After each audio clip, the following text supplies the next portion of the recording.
We've all been bombarded by news coverage of the impeachment inquiry into President Trump. There's a readout of a phone call and new admissions and denials each day. But the same set of facts often produces very different news coverage and dramatically different political arguments. To help get a handle on how to process all this information, correspondent Gwyneth Doland sat down with UNM professor Jessica Fiesel. Jessica Fiesel, thank you so much for being with us today. Thank you so much for having me. I've been looking at some polls, and the average of the national polls right now shows that almost half of Americans, about half, support an impeachment inquiry. But what's really interesting about that is that we're talking about 80% of Democrats, but only 12% of Republicans. So when we talk about this half of Americans thing, that doesn't represent the picture of this at all. What is going on there? It's a good question. The response that I have is that partisanship is very deep. Some scholars would say deeper than ever before. So the partisanship that we used to just call our party identification has increasingly become part of who we are as our identity. And that identity then becomes a stronger part of who we are and how we act and the information that we receive and how we process it. So a lot of the information that we receive, we filter through this lens of being a Democrat or being a Republican. And when we hear something about, Trump's behavior or what he has done, we filter it through that lens, and whether this agrees and confirms what I believe and who I am, or whether it disagrees with that sort of construction of who I am. And that level of partisanship and that level of identity we've come to call affective polarization. And it's really sort of this growing, increasing partisan hostility that people experience because not only is it just their party ID, but it's their identity is being assaulted. It's their identity and who they are. So, something happens then, it's like, what does my tribe think about this? Yeah, some people refer to it as sort of a tribalism, and in many cases it really is. So the scholarship is based on social identity theory, which is this pretty simply understood concept of having an in-group identity and an out-group to juxtapose yourself against, right? So you have in-group favoritism and support and out-group hostility. It's very much like a sports mentality, right? You support your team and you hate the other team. And so we've increased... Go Lobos. Exactly. Everyone else is terrible. Right. Yeah. And so we increasingly see that in terms of party identification, that it's my team, ride or die, and that team is horrible and terrible and bad. And almost information doesn't matter, sort of, when you're so entrenched in that position, in that tribe. That is interesting that you say that because, we seem to not be able to agree on a basic set of facts. And this came into focus this week, having to do with Ukraine and the memo, right? So one major poll this week asked, do you believe that Donald Trump probably mentioned an investigation into Biden while he was talking to the Ukrainian president? And this is something that Trump admitted that he did, right? He's like, yeah, I mentioned it. 85% of Democrats said, yeah, but 40% of Republicans said, no, he didn't do it. But the president said he did it. So, do we as a nation does this tribalism prevent us from accepting a basic set of facts? Yeah, it does. So we have a term called motivated reasoning, which kind of has many results. But one is that you take an information and you compare it to what you believe to be true. And if it supports your pre-existing viewpoint and your pre-existing ideals, then you easily accept it and believe it to be true. But if it's information that sort of goes against your team, goes against what you believe to be true, you reject it quite quickly. And so we can all be exposed to the same piece of information and interpret it according to our motivations, according to how we want to see it, and whether or not, honestly, at a very biological level, it feels good. So that motivated reasoning results from something called cognitive dissonance, which is the physical discomfort that you feel when you're presented with information that goes against your pre-existing viewpoints. You get sweaty, your heart starts to race, you get really just uncomfortable. And so the way that we deal with that biological discomfort is to psychologically find a nice warm bubble bath of agreement where we can sink in and say, that's wrong, that's incorrect, that's fake news, or yes, go team, I'm going to keep walking without questioning it deeply. And so is this bubble bath Fox News or MSNBC? Is that what it is? It is. You're soaking in it, Madge. That's what it is. So we engage in a lot of sort of selective exposure if you have a high level of cognitive dissonance. So if exposure to views that you disagree with makes you feel really uncomfortable, you selectively choose information that you engage in, or excuse me, that reaffirms your viewpoints. And that selective exposure is facilitated perfectly in today's media environment, where we can choose more easily than ever before exactly what we want to see and hear. I'm hearing you say that it is physically uncomfortable for us to take in information that's contrary to what we want to hear. So when people hear, oh, you know, did Trump say this to the Ukrainian president? Most people in the same poll said they thought that was bad if he did. So they're like, of course he did. The Democrats say, of course he did, even if they're not really sure.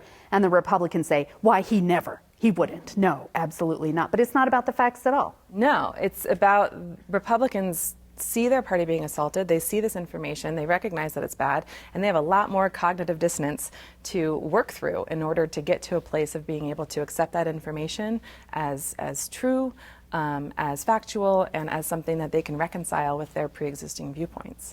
So, you know, it looks like from these numbers, oh, these Republicans are wrong, but how many of these Democrats have no idea what was in the memo, right? They just hear Trump and they're like, no, what's the answer? No, what's the question? No, I'm going to say no to whatever it is, right? Yeah, that gut response is strong, and is something that increasingly we need to work to try to critically evaluate. But it is hard to do when your natural disposition is to respond quickly, right? Yeah, you know, there was another little tidbit that I found in here. A study published last week showed that more than half of Americans said the news was really stressing them out. Mm-hmm. And maybe that's even in their own bubbles, I guess, right? But that 16% of them said, politics has made my home life less pleasant. I feel that. Yeah. Yeah, no, that concerns me deeply, right? First of all, there's just a lot of news out there. So to be a politically informed person now takes a lot more time and effort, not only to actually consume all the information that's out there, but also to be a savvy consumer of that information, to be able to understand source credibility and whether they're relying on good factual information and good sources, and then also to be a critical sort of consumer of news and evaluate whether or not you're dismissing it because it is contradictory to your pre-existing viewpoint, or whether you're just running with it because it feels really good, right? So there's a lot on the viewer now and the reader now to be, there's a lot more pressure on them to be sort of media literate. And I think that is something that increasingly is taught in schools, but for generations that grew up in sort of an objective media environment, they take a lot of the information sort of at face value without really thinking critically about where it came from, how it was produced, and whether it's trustworthy. But I feel like most of us feel like, but no, that's not me. Right. I understand my media. I know who's good and who's bad. I feel like I'm processing this quite well. No, I don't read anything but this one blog. Yeah. No, I don't read anything but Twitter, and I only follow these conservative people or these liberal people. Right. No, it's hard. Even for me, you know, I teach this and I preach it in my classrooms. Like, you need to be media literate. You need to think about the information that you're receiving and how you're responding to it, and whether or not you're being rational in your response. And there's a wonderful new book out called Taming Intuition by Kevin Arsenault and Ryan Vander Wielen, in which they really recognize that there's this fundamental thing that happens where if we can be more critically reflective of how we receive information, we can be more rational in the thoughts and preferences that we express. So we can hear some piece of information and say, oh, I hate that, it's wrong, but reflect on that and think, okay, why am I saying that? Where is that coming from? Oh, it's my partisan viewpoint. I'm going to go ahead and check that, and then try to engage in something that's a little bit more balanced, or at least recognize that. And if you can recognize that, it minimizes some of the ability of the media to really shape your viewpoint and to increase the partisan divide. I think there are probably a lot of people out there who are thinking, why does it have to be so hard? Why do I have to work so hard? I just want people to tell me the news. I don't want to have to sit there and fact check them the whole time. Mm-hmm. Former Vice President Joe Biden's campaign did something really unusual this week and sent a letter to 17 TV anchors and executives saying, quit booking Rudy Giuliani, the president's personal lawyer. He's been on the shows, he's talking about Ukraine and the idea that Joe Biden asked the Ukrainians not to investigate his son for something. Now, Giuliani has not presented any evidence for this at all. And Biden's campaign is saying this is a lie. It's not true. There's nothing there. And every time you have him on, you are perpetuating this falsehood. Of course, this presents a really difficult situation for the media because they can't just say yes to whatever the Biden campaign says. And Giuliani is the president's lawyer. He speaks for the president. You know, in some ways, we have to have him on. But where does this leave the viewer? So that's a really good question. And there's some recent work out that looks at, when a message is communicated, right? And that's, I guess, one way to say, like, when somebody says something on camera and it's fake or false or wrong or misleading or just otherwise incorrect, it still has an impression on the viewer even once that information has been fact checked. So you could say, the sky is purple, and then we'll fact check it and say, no, it's blue. But you as the viewer heard that original message and the fact checked corrected information, and you still remember information from that original message. He's always going to be the purple guy. He's always going to be the purple guy. So when he goes out there and says things, or when anybody goes out and says things that are incorrect and misleading, it has an effect on public perceptions, on the information that the public retains. That cannot be completely corrected for, which is damaging to democracy. We just have to try harder to keep up and be like, oh no, that guy's not purple, right? He's blue. I read that somewhere. He's actually blue. We have to, that's on us too? It is. And this is one of those things where it's frustrating because, in the 1980s we had these wonderful protections put in place with the fairness doctrine, right? Where we had very few channels. And so they were required to present public information in a way that was fair and balanced and equitable. And so you get people saying, a now word from the other side. And as technology evolved to facilitate cable and to facilitate the internet, it made it so that we can now have an abundance of viewpoints out there. And so the FCC dialed back that regulation and eliminated the fairness doctrine, which allowed all of these different agencies and channels to be able to broadcast whatever they wanted. And so while that's lovely for the viewer, in fact, it makes it great. I can perfectly choose exactly what I want. It also places a tremendous burden on the viewer to be able to filter through the media abundance that exists and to select information that is good, that is what the news is supposed to do, that is, inform the public to allow us to hold our representatives accountable and function as a representative democracy. So there is a huge burden on the public right now to be able to filter and sort this information, to make sense of it, and the added difficulty of fact-checking everything that's out there and not being able to trust elites, political elites, is really almost too much for the public to bear. Yeah, and I've been watching some of these folks. You're live on television. You're on for hours. There's only so much you can do on those kinds of cable shows.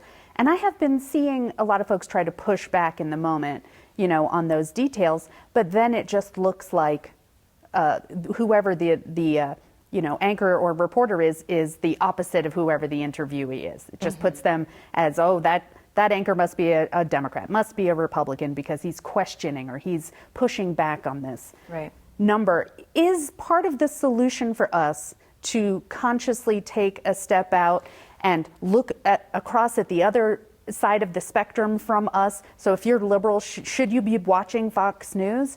If you're really conservative, should you take up Rachel Maddow? I mean, is that the prescription? It's going to make you sweat. It's going to raise your pulse. Yeah. You're going to feel sick to your stomach. Yeah. Is that it? I feel like in a media environment that is market-based, they give the viewers what the viewers attend to, right? It's a competition for eyes. And so I wouldn't encourage anyone to pay really close attention or any attention to sources that don't provide good news. Because if we then, as consumers, as eyes that they're pandering and catering to, if we put our attention on the quality journalism, on the people who do good investigative research, on the sources that don't sensationalize and dramatize information, then hopefully in this market they'll can provide more of that. And I think that that's what we need. We need to move away from the yelling and the screaming and the hostility and realize that in fact And studies show that while we have this increase in our affective polarization, while we hate the other party more than we ever have before, we actually agree on a lot of issues, right? Even the most polarizing issues like abortion, there's a lot of agreement there. On gun control and legislation in that area, there's a lot of agreement there. But we often just default to what is easiest, and that is sort of this in-group, out-group, affection, hostility, and increasing sort of partisan hostility. Well, we're all going to work harder on that. Everybody needs to work harder. Thank you for sharing this with us. You're welcome. Thank you so much for having me on.